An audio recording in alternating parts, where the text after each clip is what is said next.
My ex-girlfriend falsely accused me of SAing her and ruined my life, and someone murdered my dog. After years, my friends want to talk. Let me just start off by saying that no, I did not SA my ex-girlfriend. A 24M was accused of SA by my ex-girlfriend 23F about 7 years ago, and it has ruined my life. I was a quiet kid in high school who had a small group of friends. I was a band kid, straight A's, that type of crowd.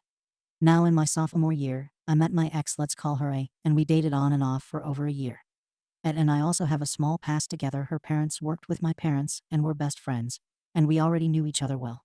We had no issues within the relationship, and we saw each other at least 3 times a week. We went to separate schools. I was the one who did the damage. I broke up with her for multiple reasons, the main one being that her sister tried to stab me with a kitchen knife. A year goes by now, nearing the end of my junior year, and my buddy, we'll call him Jay, calls me and tells me A is accusing me of SAing her. I hadn't seen her or spoken to her since our breakup, and Jay and my friend group all knew that, so I naturally shrugged it off and thought it wouldn't be too much of an issue, kind of just a friend group rumor type of deal. Now this is where I was wrong. By the beginning of my senior year, I had received unalive threats on numerous occasions, with all of my friends turning on me, and it all led to me getting arrested. While I was in holding, someone unalived my dog while my parents weren't home and left a note calling me a RST. That dog was my best friend through all of this, and was the final straw in my decision. The charges were dropped due to the little evidence A had provided. I took my second chance at life and ran away. After high school, which, after all the court hearings, was only a few weeks away, I had moved across the state, losing all of my high school friends, changing my phone number, and deleting all social media. My parents knew I left, but had no idea where I was. I was a ghost, and that was the way my life had to be.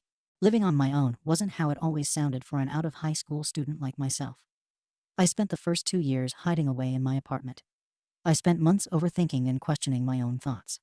I went to work and went home. I did not converse with anyone for 2 years. I had no friends, and I was lonely. All I had was my new dog, Bosco. Yes, he is named after the bear from Avatar, The Last Airbender. I was living in hell, with my only escape being my dog and my games, which I deleted from all of my online friends as well. Eventually, I met a lovely woman. We'll call her Kay. Kay and I met while I was at the dog park with Bosco. This girl has done everything for me, and I love her so much. She hasn't doubted my side since the day I told her, and has helped me start my life over, including helping me make new friends. Sorry for the rambling, but I'm nearing the end of the story.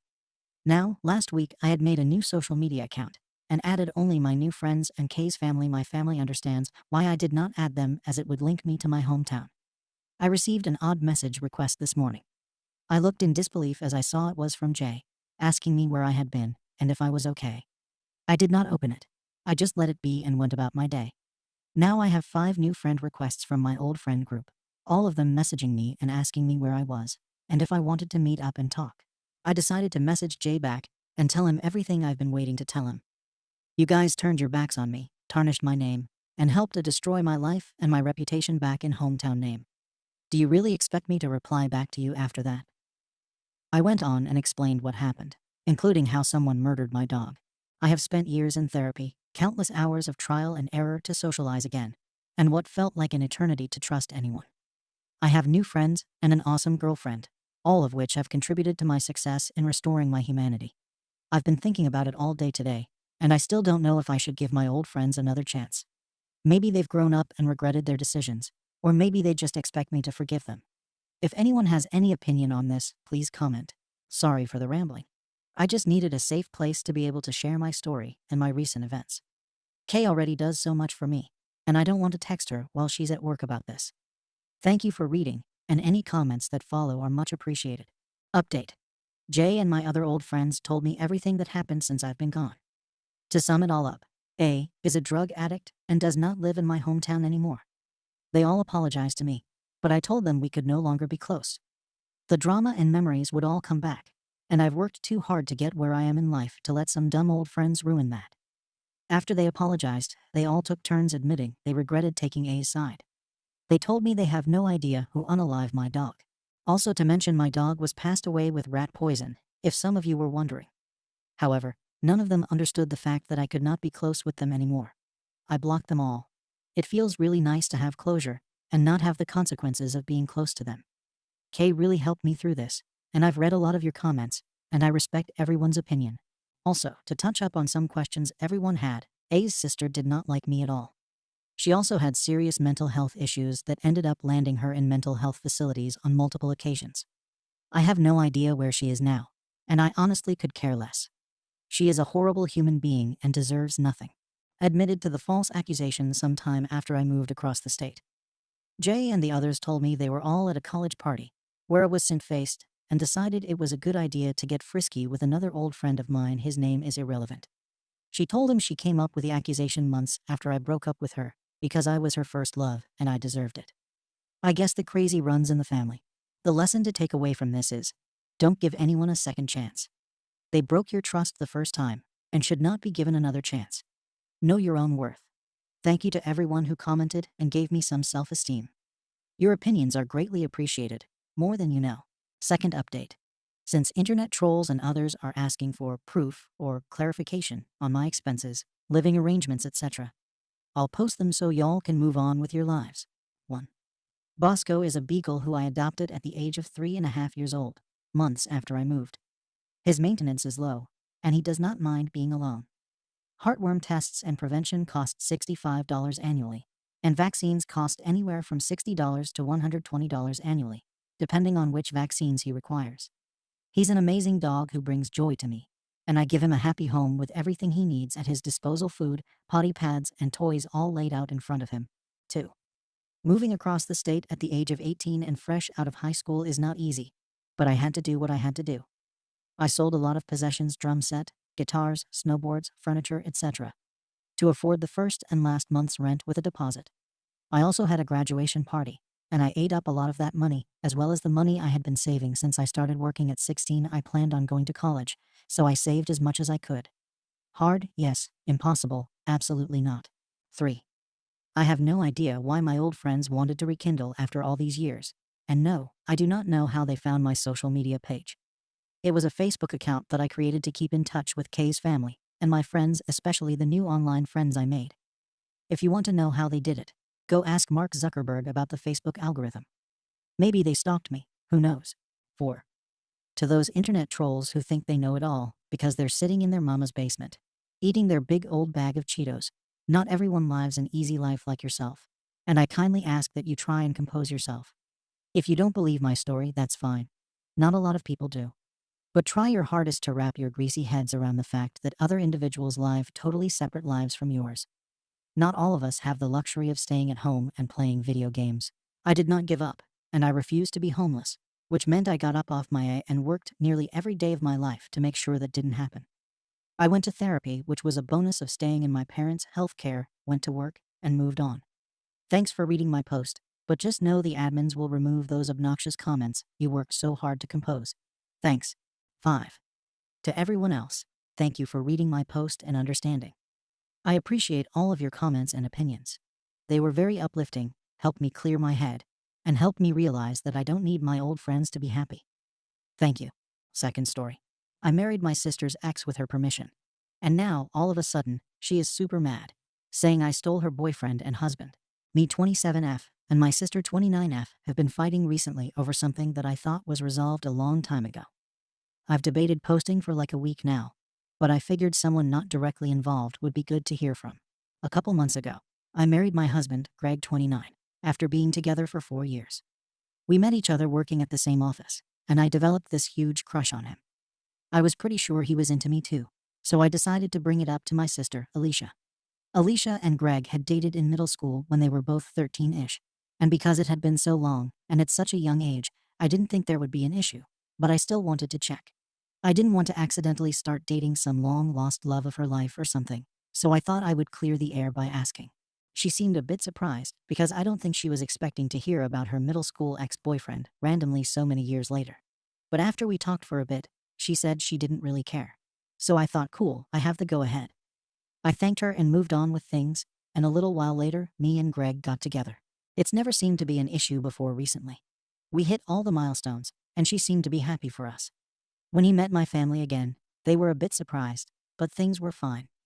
My sister was even one of my bridesmaids and seemed happy for me the entire time. Like I haven't really thought of them dating forever, because it no longer seems relevant. I mean, she has a husband at this point, so it doesn't seem like a middle school boyfriend would be something to dwell on. We were with my family this Christmas, and things were going just as fine as they usually are until my sister started handing out the presents she had gotten. Now we don't get each other presents every year, and people in my family typically aren't buying special presents for people they're not close to, so the in-laws don't get screwed or anything, because they didn't buy every individual cousin a gift. But during my wedding planning, she said she wanted to get me something special for my first Christmas as a married woman, so it took me off guard. I looked sort of confused for a second, but I didn't want to be a B-word on Christmas, so I just smiled and watched everyone open their gifts. Lots of circumstances could cause someone to not be able to get a gift, so it was fine. But after she finished handing things out, she looked at me and said I wasn't getting anything because I had taken enough. I asked her what she meant, because, and she said I didn't have to be so weird to plot to take Greg from her. I'll admit I had a crush on him when I was 11, but I didn't plan my life around dating him one day. I grabbed her and pulled her into the other room, and we started yelling at each other. I definitely said some nasty things because if she had an issue, why wouldn't she bring it up when I directly asked her? We both wound up leaving my parents' house early, and her husband seemed super pissed. My mom texted that she was disappointed we fought at Christmas, which yeah, I get, but it's not like I did it intentionally. She's telling whatever family members will listen about how I stole her boyfriend, and so they're mad at me, and I don't feel like I could be the arsehole, but I also can't tell. Greg's super pissed because she's been trying to message him about this, and he doesn't get why this is such an issue. I've tried to speak with her a couple times, and I brought up how I asked her already for permission, but she says I took her off guard. So AITA, TLDR, because I was definitely rambling, but I'm not sure what to remove. I married my sister's middle school boyfriend and got her permission, but she picked a fight with me on Christmas about stealing him from her. Some families are on her side, and my parents are mostly upset that Christmas got messed up. Edit. I just finished talking to my mom. I will update either tomorrow or the next day. I'm so pissed. Relevant comments. Mysterious Win 2051. She started dating him at the age of 13, right? At what age did they break up, and why? OP. They dated for less than a year, so they were both probably around 14, and from what they've both told me, they just sort of got bored of the relationship and stopped talking as much before Greg eventually broke things off. Sawatma. NTA. Oh good God. Does sis' husband know that sis is mad about this? You had no way until just now that sis was angry. I would not want to be in her husband's shoes right now. OP. He was there during presents, so he has to be aware. Even though we definitely talked more away from everyone, she made it pretty clear why she was mad while we were still sitting around. The commentator asks about OP's sister's marriage and plans. OP. She was 26 when she got married. I'd say her wedding was a bit bigger because her husband has a wealthier family. She seemed fine after the wedding, and there was no drama then, at least that I know of. I hadn't thought about pregnancy. They mentioned trying, but we haven't heard any big news since. Update. Things are pretty tense right now in my family, but fewer people are mad at me now. A lot of you were correct about the marriage issues between my sister and her husband. The other night, my mom invited me over to talk about what was happening. First, she apologized for telling me she was disappointed. She and my dad were just upset that there was drama on Christmas. I apologized for picking the fight during the gift exchange, because I know I definitely could have waited until later. Her and my sister have been talking a lot the past couple of days. I have yet to talk to her in person. Alicia told my mom that her husband, Chris, had told her that I had been flirting with him, and that I had seduced him. I would never do that, so this was a pretty big shock to hear. He had never been weird to me, so I had always been cordial, but I am in no way attracted to him. She had told my mom a couple months ago that Chris was interested in another woman, but never said who. They had been going to couples counseling to help, and Alicia told my mom it had been helping. We're not sure what caused her to snap at Christmas specifically, since beforehand she told my mom things were getting better. My mom had called her the night after we fought, and that's when my sister told her that I was the person Chris had been talking about. I just don't get why he'd pretend we'd been flirting, or why she'd even believe it. I've always been open about Greg, and I can't even think of the last time I've spoken to Chris without someone else present. I guess he wanted to avoid responsibility or something, but he didn't have to make that my issue. But the stealing comment she made towards me was because I guess she saw it as a coincidence too is a pattern, and thought I was some evil B-word who wanted every guy she had. When my mom called me over, she didn't think I was doing anything with Chris, but she still asked to make sure, which really hurt, to be honest. It's not like I can prove I'm not doing something, but she believes me at least. Since we've talked, She's been doing damage control on all the relatives, including my sister, who was telling me I was stealing her husband. This whole thing would have been easier if she had just talked to me about it. My mom said she would try to talk to Alicia some more to convince her I'm not trying to steal her husband. Greg's pissed. He's pissed at my whole family pretty much, but mostly Alicia and Chris. She texted Greg yesterday. My name only loves you because you were mine. Sophia, I guess she doesn't believe my mom. He blocked her after that. I don't know. I was hoping the reasoning would have been something else. I'm not sure what to do. I don't know if my relationship with her can come back from this, and I refuse to be anywhere near Chris. Thank you for watching the video.